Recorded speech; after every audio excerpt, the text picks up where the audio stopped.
Inapokuwa usiku wa kwanza wa Ramadhani, milango ya pepo inafunguliwa. Unajua hapa kuna vitu viwili ndugu zangu, ni lazima mfahamu nyinyi kama Waislamu. Kuna milango ya pepo na kuna aina za pepo.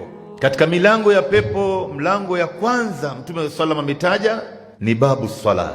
Kuna mlango ambao unaitwa mlango wa watu walioswali, na hii ni kwa watu ambao waliosimamisha swala, sio waliswali tu. Hao watakuwa na mlango yao khas. Mtume anataja mlango wa pili ni babul jihad, watu waliopigana jihadi. Ndugu zangu, hao watu wana daraja ya juu mbele ya Mungu ndugu zangu.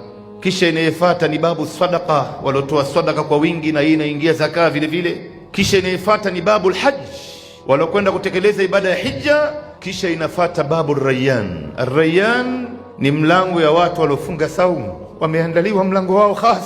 Mwenyezi Mungu Subhanahu wa Ta'ala siku ya kiyama atauliza, aina as-saimun, wako wapi waliofunga saumu?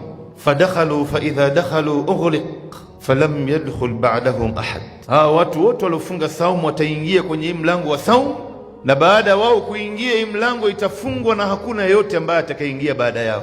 Baada ya hapo mlango ambao unaofuata ni babul iman, na hii ni kwa wale ambao wataingia peponi bila hisabu. Ndugu zangu, kuna watu miongoni mwetu hapa wataingia bila kuhesabiwa, pamoja na kwamba waliwahi kufanya madhambi hapa duniani, kuna kasoro fulani fulani walikuwa nayo, lakini wataingia bila hisabu.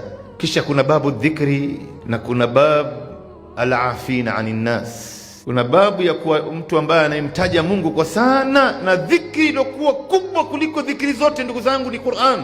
Ni mtu ambaye anajishughulisha kusoma Qur'ani, anahifadhi Qur'ani, anafanya muraja ya Qur'an, anaitafuta maana ya Qur'an. Hakuna dhikri iliyokuwa kubwa kama hilo. Kisha kuna zile adhkaru sabah wal masa, kisha kuna zile nyiradi za hapa na pale, dua ya hapa na pale. Lakini wale ambao watakawasemehe wenzao, hawa naye pia wana mlango wao khas, albab alafina anin nas. Lakini kuna aina za pepo ndugu zangu, hizi naye ziko milango, aina za pepo aina 8. Kuna jannatul firdaus, kuna jannatul naim, kuna jannatul adn, kuna jannatul khuld, kuna jannatul ma'wa, kuna jannatul kasif, na kuna darus salam wa darul maqam.